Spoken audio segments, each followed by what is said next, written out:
আল্লাহ সুবহানাহু ওয়া তাআলা ৭ জনকে আরশের নিচে ছায়া দিলেন। এই ৭ শ্রেণীর মানুষ বিশেষ কারণের জন্য নির্বাচিত হয়েছে।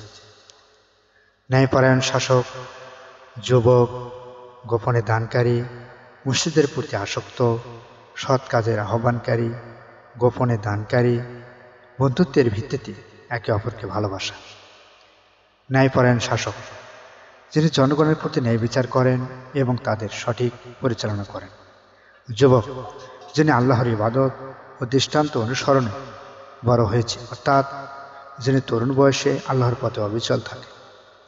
গোপনে দানকারী, যিনি সৎ নারীর আহ্বান সত্ত্বেও আল্লাহর ভয়ে তা প্রত্যাখ্যান করে, অর্থাৎ যিনি সততার সাথে জীবনযাপন করেন। মসজিদের প্রতি আসক্ত, যিনি নিয়মিত নামাজ পড়ে এবং মসজিদের সঙ্গে তার সম্পর্ক গভীর। সৎ কাজের আহ্বানকারী, যিনি আল্লাহর পথে মানুষকে ভালোর জন্য উজ্জীবিত করে। গোপনে দানকারী, যিনি তার দানের খবর গোপন রাখেন এবং শুধুমাত্র আল্লাহর সন্তুষ্টির জন্য দান করেন। বন্ধুত্বের ভিত্তিতে একে অপরকে ভালোবাসা, যারা আল্লাহর জন্য একত্রিত হয় এবং একে অপরের সঙ্গে আল্লাহর জন্য ভালোবাসা রাখে।